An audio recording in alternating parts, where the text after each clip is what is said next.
Do you ever feel tired?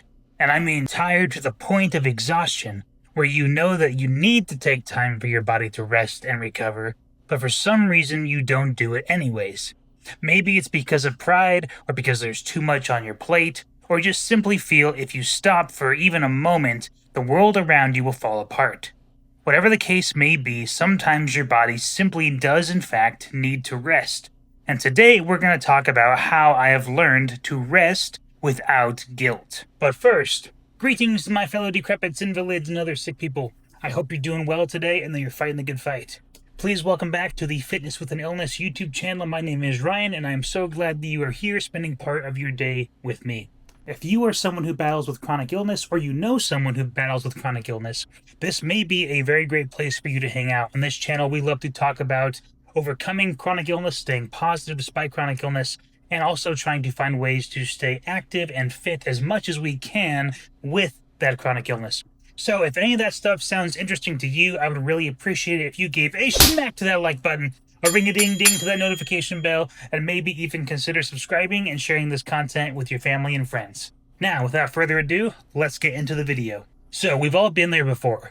You're in a season of life where you've had to put in extra hours at work, or a family member is sick and you're trying to take care of them. The kids need to get to soccer practice, or you're trying to get a second job to help pay for the bills, etc., etc. But here's the problem. If you keep draining your batteries while trying to help yourself and simultaneously try to help everyone else around you, at some point your batteries are going to run out, and instead of you helping everyone else, everyone around you is going to be helping take care of you. Take it from someone who's speaking from experience. If you're new to the channel, I have been battling with chronic fatigue syndrome for 2.5 years now, and it has been quite the battle and journey for myself. Now, I'm not going to share my whole story right now. There are plenty of other videos, maybe here or here, among others, that you can check out where you can hear a little bit more about my story and how I got chronic fatigue syndrome and how my battle with it is going. But today we've got other things to talk about. And please, if you have any thoughts on resting and why it's so important,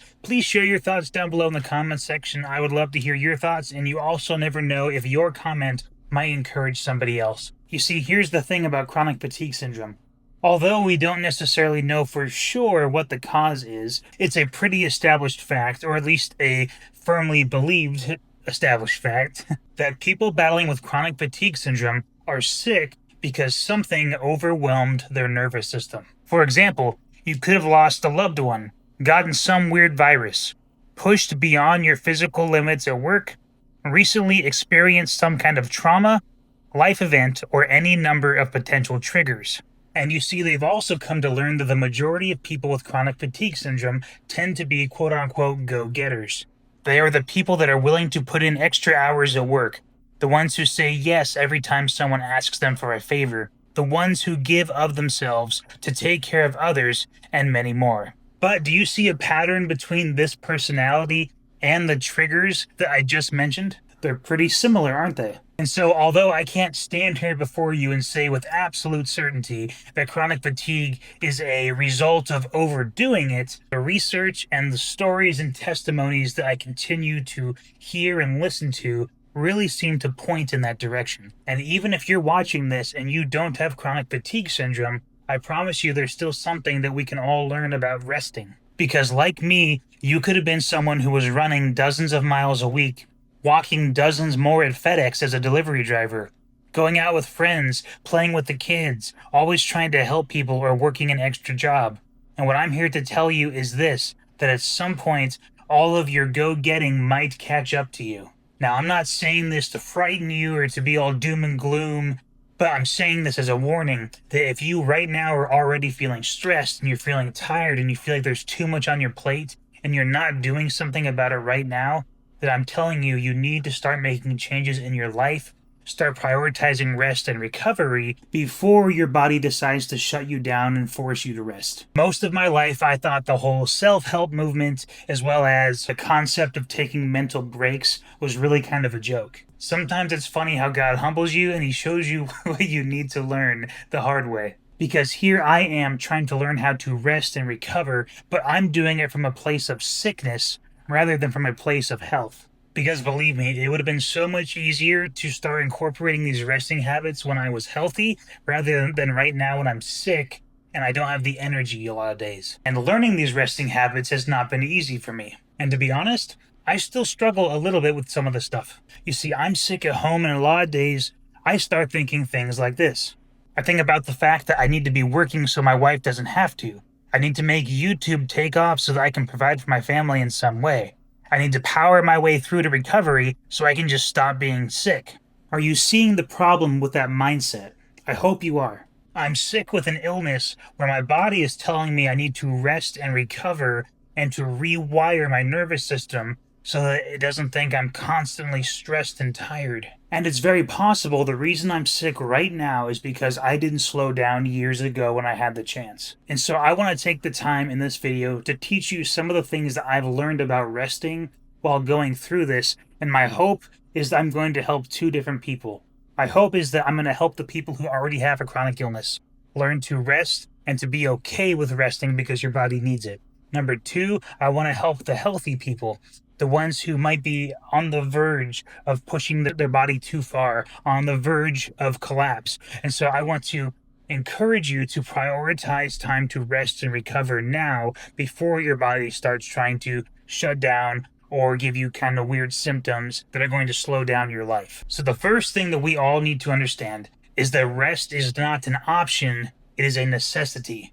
Now, this channel is not necessarily geared towards Christians, but I have to say that even if we go all the way back to the book of Genesis, we have an account where God creates the world in 6 days, and on the seventh day, God rests. And he made that day of rest for humanity. And why do I bring this up? I bring this up because simply from that one text alone that dates back thousands and thousands of years, we have evidence of people believing that we need to rest, and we need to rest on a regular basis. Basically, the early Israelites believed that we need to rest once a week. Now, my question is to all of us, how many of us really take 1 day a week to rest? How many of us take 1 day a month to rest? I think there's some of us who don't really even take a day per year to rest. And when I say resting, I'm not talking about laying on the couch and looking at your phone for 2 hours. That is not resting. Resting is something that's actually going to recharge your body, going to rejuvenate you, to allow your body to recover, to allow your soul and your spirit to recover. This kind of rest, funny enough, does take effort. And everyone's bodies respond to stress differently, but ultimately the end result is the same. Your quality of life goes down, your immune system is weak, and you're more anxious about life. You feel exhausted all the time, and so much more. And I'm not saying that all stress is bad. Some good things can cause stress. Staying up late to have a good conversation with family is both rewarding and draining to your physical health, because you need sleep. Your job can be fulfilling as well as help provide for your family, but at the same time, it can also take away from that same time with your family, which causes more stress. But you see, our modern lifestyle seems to be bombarded with stress on a much more regular basis. We have appointments that we need to make it to, different people that we need to see, all while trying to manage raising our kids, exercising, eating right, and so much more. I'm sure that if each of us were to create a list of all the things that we want to accomplish on a daily, weekly, or monthly basis, or even just some of our life goals, the list, I'm sure, would be quite extensive. But we don't have time for all of them, nor the energy to do so. And it is very rare for people in this modern, Western, go society to ever take time to rest and let their bodies recover. And if we do rest, it's often because it's too late and we've already pushed our body past its limits. And oftentimes, we simply don't want to slow down because we feel guilty about it. There are so many times where I'm sitting at home, especially right now with my illness, where I'm sitting on the couch and I'm just tired and exhausted. My body is telling me that I need to take it easy. But mentally, you start thinking, there's dishes I need to do. I need to play with the kids, or I need to take the trash out. There's always something else that you need to be doing. And all the things I just mentioned are the things at the home life. Doesn't even include your career or family. So the place where we have to begin with resting is by learning to not be guilty about it, by accepting that this is something your body actually needs. Sometimes, yes, that means you will have to say no to certain things to prioritize resting and recovering your own body. But here's the thing, a lot of times, if you spend the time resting, when you get back to work, so to speak, you'll often find yourself more productive because you've actually given yourself the time to recharge. Now, again, like I said, resting does not have to mean laying on the couch. Resting could be going for a relaxing game of golf with your friends, going on a hike, reading a good book, singing to your favorite songs, or whatever else makes you feel recharged and rejuvenated. Another thing that you need to recognize about resting is this. We oftentimes think that if we just power through our circumstances, if we power through all the things on our to-do list, that in the long run, we'll end up helping our family more. For example, if I just put in a few extra hours at work and maybe work a second job on the weekends and get enough money, then finally I'll be able to buy my kids the toys that they want. When in reality, all you're doing by pushing through and trying to, accomplish this goal, you're further creating a wedge between you and your family because your focus is elsewhere when you could be resting by spending time with your family. I want you to think about this quote, and maybe it'll help paint a picture in your mind. Crops don't grow faster by pulling on them. They grow best when the soil rests and receives rain. Let me read it one more time just to make sure you got it. Crops don't grow faster by pulling on them. They grow best when the soil rests and receives rain. And you are no different. If you try to force your way to your goals, you'll simply end up starving yourself in the end.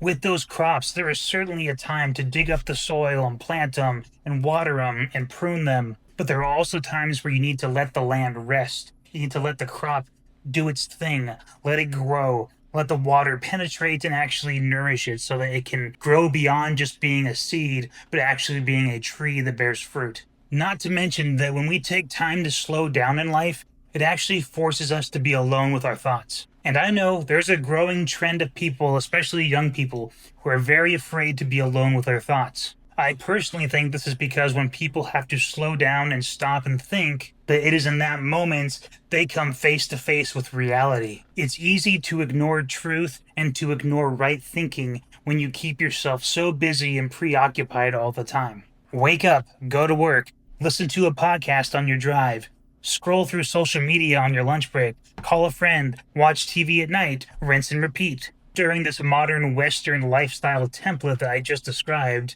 are you going to really take the time to stop and reflect on yourself and on life? And when are you going to start asking yourself the big questions in life? The reality is that you won't, as long as you're not taking time to stop and to rest and to think. Maybe it's just my personality, but I personally feel so rejuvenated when I get a little bit of alone time in the house and I get to just kind of talk and think out loud. And yes, I talk to myself a little bit when I'm by myself, but I think it really helps me clear up my thoughts. Because it's so much easier to stare at screens all day or to stay busy, to stay occupied at work. And if we keep doing these things, our mind just kind of, we keep filling it up with more and more junk. And we never have time to actually process the things that we're experiencing in life, which can also present itself over time as accumulated stress. My friends, I say all of this not to discourage you, but rather to encourage you. You very well might be like me, where you were trying to conquer the world, be in 10 places at once, and not slowing down for even a second. But you need to stop, hit the brakes, reassess, and take some time to give your mind and your body and your soul the rest that it needs. This is not an option, but a requirement. So please begin taking steps now to create a habit of rest in your life. You, your family, and your friends are all going to thank you if you do. Did you enjoy this video? If you did, I really appreciate it. If you give a smack to that like button, it really helps teach the algorithm that people enjoy this message and that they need to hear it. And so I really appreciate your support in that way if you'd be so kind. And as always, my friends, thank you so much for spending part of your day with me. Please take care of yourselves. God bless, and we will see you in the next one. Adios.